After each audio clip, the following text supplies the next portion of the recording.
Welcome to ரிசாக் institute. TNPSC AE exam ரிலேட்டடான previous year question discuss பண்ண போகிறோம். ஆல்ரெடி இந்த பர்டிகுலர் எக்ஸாமுக்கு மார்க் ஸ்பிளிட் அப் எப்படி இருக்குன்றதை பற்றி நம்ம சேனல்லே ஒரு வீடியோ போட்டிருக்கோம், மறக்காமல் செக் பண்ணி பாருங்கள். இன்னைக்கு சாயில் மெக்கானிக்ஸ் ரிலேட்டடான கொஸ்டின் பார்க்க போகிறோம். வாங்க வீடியோக்குள்ளே போகலாம். First question, inorganic silks with high compressibility R represented as. So இதெல்லாம் சாயில் அதோட பேசிக் டேர்ம்ஸை வச்சு நம்ம எப்படி அதுக்கான நேம் கொடுக்கறதுன்றதோட எக்ஸ்பான்ஷன். ஜி அப்படின்னா கிராவல், எஸ்னா சாண்ட், சாண்டுக்கு எஸ் யூஸ் பண்ணதுனால சில்ட்டுக்கு எம் யூஸ் பண்ணுவாங்க, கிளேக்கு சி, ஆர்கானிக் சாயில்ஸ்க்கு ஓ, அதை தவிர்த்து பீட்க்கு வந்து பிடி. அதே மாதிரி லிக்விட் லிமிட் அந்த சாயிலில் 50க்கு மேலே இருந்ததுன்னா அதை வந்து ஹை லிக்விட் லிமிட்னு சொல்லணும், ஸோ ஹெச் யூஸ் பண்ணுவாங்க. அதே சாயிலில் லிக்விட் லிமிட் வந்து லெஸ் தேன் 50 இருந்ததுன்னா low liquid limit, so L use பண்ணணும். அதே மாதிரி உங்ககிட்ட இருக்க சாயில் வந்து வெல் கிரேடடாக இருந்தால் டபிள்யூ, புவர்லி கிரேடடாக இருந்தால் பி. இதெல்லாம் வந்து என்னென்ன சிம்பிள் யூஸ் பண்ணணுங்கிறது. இப்போ இங்கே என்ன கேட்டிருக்காங்கன்னா, இன்ஆர்கானிக் சில்ட், அதாவது சில்ட்னாலே எம்னு நமக்கு தெரியும், வித் ஹை கம்ப்ரெசபிலிட்டின்னு கேட்டிருக்காங்க. அதாவது ஹை கம்ப்ரெசபிலிட்டினா என்ன, ஹெச் யூஸ் பண்ணும். ஸோ எம்ஹெச் அப்படிங்கிறது தான் right answer, option A. Second question, the following data refer to sample of soil. Soil data சாம்பிள்லேருந்து கிடைச்ச டேட்டாவெல்லாம் இங்கே லிஸ்ட் பண்ணியாச்சு. இப்போ அதை வச்சுட்டு அது என்ன டைப் ஆஃப் சாயில் அப்படின்னு சொல்லி நம்ம கிளாசிஃபை பண்ணணும். ஸோ இந்த 75 மைக்ரான் சிஓ வச்சுட்டு நம்மக்கிட்ட இருக்கிற சாயில் வந்து கோர்ஸ் கிரெயின்டா, okay, coarse or fine grained அப்படின்னு ரெண்டு டைப்பாக பிரிப்போம். அதே மாதிரி 4.75 mm சீவ் இருக்குது. இந்த சீவ் வச்சு என்ன பண்ணுவோம்னா, நம்மக்கிட்ட இருக்கிற சாயில் வந்து கிராவலாக இருக்கா இல்லைனா சாண்ட் ஃப்ராக்ஷனாக இருக்கா. ஏன்னா இது ரெண்டுமே பார்த்தீங்கன்னா கோர்ஸ் அக்ரிகேட் கீழே வரும், ஐ மீன் கோர்ஸ் சாண்ட் கீழே வரும். ஸோ அது கீழே வந்ததுக்கப்புறம் கிராவலா சாண்டான் கண்டுபிடிக்கிறதுக்கு இந்த 4.75 mm சீவ் யூஸ் ஆக போகுது. அதாவது எப்படின்னா, for example 75 micron sieve use பண்ணி சீவ் பண்ணுறீங்க, அதில் 50%க்கு மேலே ரீட்டைன் ஆகிடுச்சு, அதாவது பாஸ் ஆகலை, பெருசாக இருந்த தொட்டு ரீட்டைன் ஆகிடுச்சு அந்த சீவில், அப்படின்னா நம்மக்கிட்ட இருக்கிறது கோர்ஸ் கிரெயின்டு சாயில். அதே 75 மைக்ரானில் 50%க்கு மேலே பாஸ் ஆகிடுச்சு அப்படின்னா நம்மக்கிட்ட இருக்கிறது ஃபைன் கிரெயின்டு. இந்த இடத்துல பாருங்க, பர்சன்டேஜ் பாசிங் வந்து பார்த்தீங்கன்னா 4 தான் கொடுத்துருக்காங்க 75 மைக்ரான் சீவில். ஓகே, அவங்க சீவ் சைஸ் என்ன ஆர்டரில் கொடுத்துருந்தாலும் ஓகே, நம்ம ஃபஸ்ட்டு 75 மைக்ரான் சீவுக்கானதை பார்த்துட்டு அதுக்கப்புறம் தான் 4.75க்கு போகணும் தேவைன்னா. இப்போ என்ன சொல்கிறாங்க, பர்சன்டேஜ் பாசிங் இன் 75 மைக்ரான் வந்து 4, அப்போ மீதி எவ்வளோ ரீட்டைன் ஆகிடுச்சா, 96% ரீட்டைன் ஆகிடுச்சு, விச் மீன்ஸ் நம்மக்கிட்ட இருக்கிற சாயில் வந்து கோர்ஸ் கிரெயின்ட். அப்போ கோர்ஸ் கிரெயின்டுக்குள்ளே திருப்பி ரெண்டாக பிரிக்கிறதுக்கு இந்த 4.75 mm வேணும். அதில் பாஸ் ஆகிறது 71%. அப்போது சின்னதாக இருக்குது, அதனால தான் பாஸ் ஆகுது. அப்படின்னா என்ன அர்த்தம், சாண்டு. இப்போது சாண்டுன்ற வரைக்கும் கண்டுபிடிச்சாச்சு. அது வெல் கிரேடடா இல்லை புவர்லி கிரேடடான்னு நம்ம கண்டுபிடிக்கணும். ஓகே, இல்லை அதில் ஏதாவது ஃபைன்ஸ் இருக்கான்னு கண்டுபிடிக்கணும். இங்கே ஃபைன்ஸ் பற்றி எதுவுமே பேசலை. வெல் கிரேடடா புவர்லி கிரேடடான்னு எப்படி கண்டுபிடிப்போம்னா, கோஎஃபிஷியன்ட் ஆஃப் கர்வேச்சர் சிசி வந்து 2 to 3க்குள்ளே இருக்கணும். எஸ், அது கரெக்டாக இருக்குது.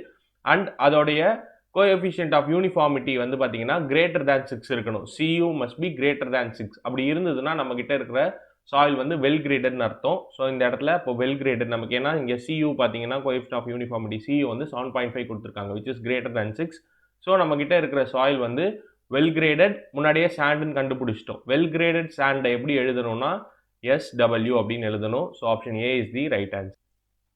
A soil is classified as GC as per Indian Standard Soil Classification System. The percentage of fines of soil is GC அப்படின்னா gravel with some clayey fines-னு அர்த்தம். அதாவது fines அதில் இருக்குன்னு அர்த்தம். அதுவும் clay type of fine present ஆயிருக்குன்னு அர்த்தம். உங்களுடைய சாயில் கிராவல் தான், அதில் ஒரு சில துகள்கள் இருக்குது, அது எல்லாமே வந்து கிளே பார்ட்டிகல்ஸாக இருக்குன்னு சொல்லிட்டாங்க. இந்த மாதிரி கிளாசிஃபிகேஷன் எப்போ வரும்னா, நம்மக்கிட்ட இருக்க ஃபைன்ஸோட பர்சன்டேஜ் 12க்கு மேலே இருந்தால் மட்டும்தான் இந்த மாதிரி சொல்லணும், கிராவல் வித் ஃபைன்ஸ். அது என்ன ஃபைன்ஸ்ன்றது அப்புறம் கண்டுபிடிக்க மெத்தட்ஸ்லாம் இருக்குது. பட் கிராவல் வித் ஃபைன்ஸ்னு எப்போ சொல்லுவோம்னா, அந்த ஃபைனோட பர்சன்டேஜ் வந்து 12க்கு மேலே இருக்கணும். அப்போ 5க்கு கீழே இருந்தால் என்னன்னு சொல்லணும்னா ஃபைன்ஸே இல்லைன்னு அர்த்தம். அதாவது க்ளீன் கிராவல்னு சொல்லுவாங்க. ஓகே, க்ளீன் கிராவலாக இருக்குன்னு அர்த்தம் 5க்கு கீழே இருந்தால். இப்போ ஒரு டவுட் வரும், 5க்கும் 12க்கும் நடுவில் இருந்தால் என்ன அப்படின்னு. அப்போ டுயல் சிம்பிள் யூஸ் பண்ணுவோம். Okay, next question. The following soil characteristic by their USCS group symbol, which one of is most suitable for fill of road embankment? ரோடில் அந்த சைடு எம்பேக்மெண்ட்ஸ் வரும் இல்லையா, ஸோ அதை ஃபில் பண்ணுறதுக்கு பார்த்தீங்கன்னா எது பெஸ்ட் டைப் ஆஃப் சாயில்னு கேட்டிருக்காங்க.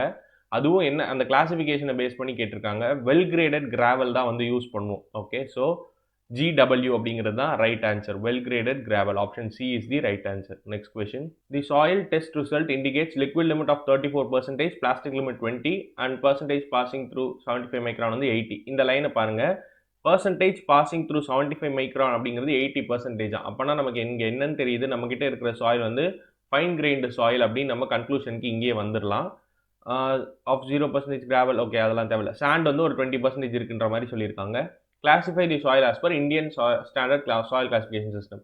இப்போ நமக்கு இந்த மாதிரி ஃபைன் கிரெயின்டு சாயிலை கிளாசிஃபை பண்ணுறதுக்கு என்ன யூஸ் பண்ணுவோம்னா காசாகிராண்டி பிளாஸ்டிசிட்டி சார்ட். அதில் என்னென்னா ரெண்டு பேராமீட்டர் தான். ஏ லைன் அப்படின்னு ஒரு லைன் இருக்கும், அதோட ஐபி கண்டுபிடிக்கிறதுக்கு ஒரு ஃபார்முலா இருக்குது, அதுதான் இங்கே எழுதியிருக்கு. 0.73 இன்டூ WL-20. நார்மலாக சாயிலோடைய ஐபி கண்டுபிடிக்கணும். பிளாஸ்டிசிட்டி இண்டெக்ஸ் இருக்கு இல்லையா, இப்போ ஏ லைனில் சப்ஸ்டியூட் பண்ணிங்கன்னா, அதாவது லிக்விட் லிமிட் வேல்யூ கொஷனில் கொடுத்துருக்கு 34, சப்ஸ்டியூட் பண்ணிங்கன்னா ஒரு ஆன்சர் கிடைக்குது. அதே மாதிரி சாயிலுக்கு ஜென்ரலாக பிளாஸ்டிசிட்டி இண்டெக்ஸ் எப்படி கண்டுபிடிப்போம், liquid limit minus plastic limit, அதுக்கு ஒரு ஆன்சர் கிடைக்குது. உங்களுக்கு ஏ லைன் வேல்யூவை விட உங்கள் சாயிலோடைய ஐபி இருக்கு இல்லையா, அது ஜாஸ்தி இருந்ததுன்னா நம்மக்கிட்ட இருக்கிறது கிளேன்னு அர்த்தம். ஓகே, ஃபைன் கிரெயின்டில் கிளே சில்ட் 2 தான். அதில் ஏ லைனை விட உங்களோட சாயிலோட ஐபி வந்து கிரேட்டர் தேன் தட் வேல்யூ இருந்துச்சுன்னா நம்மக்கிட்ட இருக்கிறது கிளேயி சாயில் அர்த்தம். அப்போ கிளேன்ற கன்க்ளூஷனுக்கு வந்துட்டோம். ஆனால் இங்கே அந்த மாதிரி வெறுமே கிளே அப்படின்றது மட்டும் இல்லாமல் இன்னும் ஃபர்தராக இன்னும் இருக்குன்னா அந்த பிளாஸ்டிசிட்டியை பேஸ் பண்ணி கேட்டிருக்காங்க. அப்போது பிளாஸ்டிசிட்டி 50க்கு கீழே இருந்தாலே லோ பிளாஸ்டிக்னு பார்த்தோம். அது வந்து USCS சிஸ்டம் படி. Okay, but Indian standard classification system படி 3ஆக இருக்கும். அதாவது 30க்கு கீழே போனால் லோ பிளாஸ்டிக், 30 to 50 இருந்தால் இன்டர்மீடியேட், 50க்கு மேலே இருந்தால் ஹைலி பிளாஸ்டிக். இந்த இடத்துல லோ அண்ட் இன்டர்மீடியேட் ரெண்டும் சேர்த்த மாதிரி ரெப்ரசென்ட் பண்ணியிருக்காங்க. So option C will be right answer.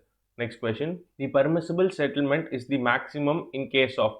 அதாவது பர்மிசிபிள் செட்டில்மெண்ட்னா எந்த அளவுக்கு ஒரு டைப் ஆஃப் சாயிலில் இந்த டைப் ஆஃப் ஃபூட்டிங் யூஸ் பண்ணிங்கன்னா இவ்வளோ அளவுக்கு செட்டில்மெண்ட் அலோவ் பண்ணலாம் அப்படின்னு சொல்லி ஒவ்வொன்றுத்துக்கும் ஒரு வேல்யூஸ் இருக்குது. அதுபடி பார்த்தீங்கன்னா raft foundation on clayey soil இதில் பார்த்தீங்கன்னா அதிக அமௌண்ட் ஆஃப் செட்டில்மெண்ட் வந்து பெர்மிசிபிள் ரேஞ்சில் இருக்கும். அதனால ஆப்ஷன் சி தான் இந்த இடத்துல right answer. The bearing capacity factors NC, NQ and N-gamma are the functions of. சாயிலில் பியரிங் கெப்பாசிட்டி அப்படிங்கிறது அந்த பர்டிகுலர் சாயில்னால எவ்வளோ அமௌண்ட் ஆஃப் லோடை கேரி பண்ண முடியும் வித்தவுட் ஃபெயிலியர் அப்படிங்கிறது தான் பியரிங் கெப்பாசிட்டி.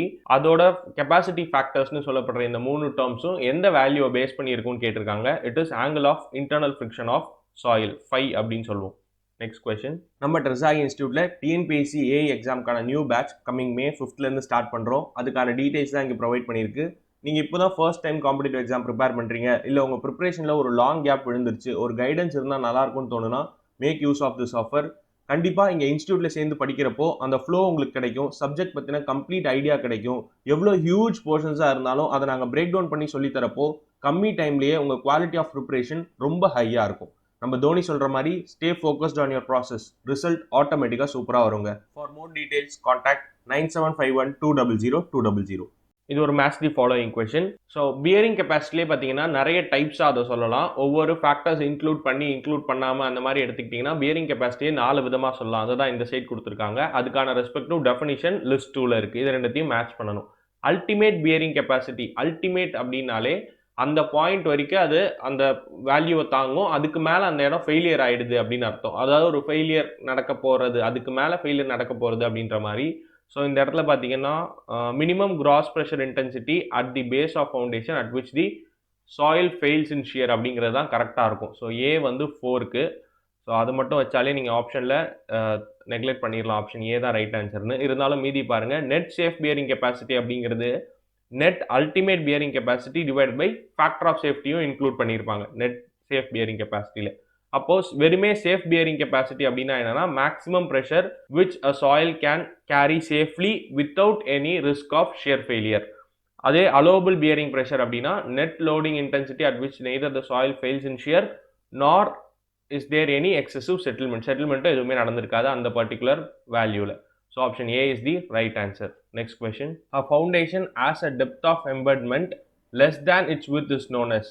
அதாவது அதோடைய டெப்த் வந்து சாயிலில் இருக்க ஃபவுண்டேஷனுடைய டெப்த் வந்து பார்த்தீங்கன்னா it is less than its வித்தோட டெப்த் கம்மியாக இருக்குன்னு சொல்கிறாங்க. அப்படி இருந்ததுன்னா அது என்ன ஃபவுண்டேஷன்னா shallow foundation. Okay, so first option இருக்குது பார்த்தீங்களா, இங்கே இந்த டயக்ராம்லேயுமே வந்து ஷாலோ ஃபவுண்டேஷன்றது இதை தான் குறிக்குது. டெப்த்து ரொம்ப குட்டி வென் கம்பேர்ட் டு வித். அப்படியே ஆப்போசிட்டாக இருந்ததுன்னா, அதாவது மோர் டெப்த்து வித் வந்து கொஞ்சமாக இருந்ததுன்னா அது வந்து deep foundation. Okay, next question, according to Skempton's formula for the surface footing of square shape the net ultimate bearing capacity on purely cohesive soil of cohesion. Okay, cohesion வந்து C அப்படின்னு கொடுத்துருக்காங்க, surface footing அப்படின்ற ஒரு வார்த்தை கொடுத்துருக்காங்க, and square shape கொடுத்துருக்காங்க. ஓகேவா, square ஃபூட்டிங்க்கு ஸ்கிம்டனோட formula என்ன அப்படின்னு பார்த்தீங்கன்னா, அதாவது நெட் அல்டிமேட் பியரிங் கெப்பாசிட்டியான ஃபார்முலா என்னன்னு பார்த்தீங்கன்னா CNC. இதில் சி அப்படிங்கிறது கோஎஃபிஷியன்ட் வேல்யூ, அது சி அப்படியே இருக்கட்டும், கொஷின்லேயே அதே சி தான் கொடுத்துருக்காங்க. அதே என்சி அப்படின்றது பார்த்தீங்கன்னா இங்கே அதுக்கான எக்ஸ்பான்ஷன் கொடுத்துருக்கு 6 into 1 plus 0.2 into DF divided by B. இதில் டெப்த் ஆஃப் ஃபூட்டிங் அப்படிங்கிறது தான் டிஎஃப். இங்கே சர்ஃபேஸ் ஃபூட்டிங் அப்படின்னு கொடுத்ததுனால டெப்த் ஆஃப் ஃபூட்டிங் அப்படின்றதே வராது. அதாவது எவ்வளோ ஆழத்தில் அந்த ஃபூட்டிங் வைக்க போறீங்கன்ற கணக்கே இல்லை இல்லையா? ஏன்னா சர்ஃபேஸ் மேலேயே தான் இருக்க போகுது, அதனால தான் அது சர்ஃபேஸ் ஃபூட்டிங். அப்போ டிஎஃப் வந்து 0. டிஎஃப் 0னா இந்த கம்ப்ளீட் டேர்ம் 0, 6 இன்ட்டு 1 6ன்னு மட்டும் இருக்கும். அப்போ Q ultimate is equal to C into 6. So 6C தான் answer. Option B will be the right answer. Next question. The width and depth of the footing கொடுத்துருக்காங்க. அப்புறம் water table எந்த டெப்த்தில் இருக்குன்றது கொடுத்துருக்காங்க. வாட்டர் டேபிள் கரெக்ஷன் ஃபேக்டர் கண்டுபிடிக்கணுமா? Okay, so RW1 RW2ன்னு 2 correction factor இருக்கும். அது ரெண்டுத்தையும் கண்டுபிடிச்சு அதில் இருக்க லீஸ்ட் வேல்யூவை சப்ஸ்டியூட் பண்ணும். இதில் பார்த்தீங்கன்னா ஃபார்முலாவில் DB எல்லாம் ஓகே, பட் ZW அப்படிங்கிறது என்னென்னா வாட்டர் டேபிளுக்கும் உங்களோட ஃபூட்டிங் எந்த லெவலில் இருக்குது அப்படிங்கிற அந்த ரெண்டுத்துக்கும் இருக்கிற டெப்த்தில் இருக்க டிஃப்ரென்ஸ் தான் அந்த Z1 அப்படிங்கிறது. ஸோ அது எல்லாத்தையும் கண்டுபிடிச்சு சப்ஸ்டியூட் பண்ணிங்கன்னா அதில் இருக்கிறதுலே லீஸ்ட் வேல்யூவை எடுத்துக்கணும் கரெக்ஷன் ஃபேக்டராக. ஸோ 0.875 தான் இந்த இடத்துல ரைட் ஆன்சர், ஆப்ஷன் A.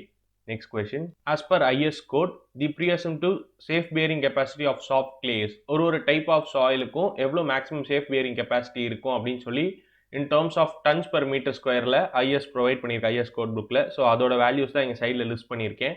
நமக்கு சாஃப்ட் கிளேயோடது கேட்டிருக்காங்க. சாஃப்ட் கிளேக்கு பார்த்தீங்கன்னா it is 10 tons per meter square. Option C is the right answer. மீதி எல்லாத்துக்குமான டைப் ஆஃப் சாயிலுக்குமான வேல்யூஸையுமே படித்து வச்சுக்கோங்க. Next question. The coefficient of subgrade reaction depends upon. என்னென்ன பேராமீட்டர்ஸ்லாம் டிபெண்ட் பண்ணியிருக்கோம் அந்த கோஎஃபிஷியன்ட் ஆஃப் சப்கிரேட் அப்படிங்கிறது பார்த்தீங்கன்னா size, shape as well as depth of footing. இந்த எல்லா வேல்யூஸையுமே வந்து அந்த கோஎஃபிஷியன்ட் ஆஃப் சப்கிரேட் அப்படின்ற ஃபார்முலாவில் இருக்கும். ஸோ இது மூணுத்தையுமே டிபெண்ட் பண்ணி தான் அந்த வேல்யூ இருக்கும். Option D is the right answer. Next question. For the design of strap footing the following assumption is not made. Strap footing அப்படின்னா ஒரு ஃபூட்டிங்கையும் இன்னொரு ஃபூட்டிங்கையும் நடுவில் ஒரு இன்டர்மீடியட் பீம் மாதிரி வச்சு கனெக்ட் பண்ணியிருப்பாங்க. அந்த பீமுக்கு பேர் வந்து ஸ்ட்ராப் பீம்.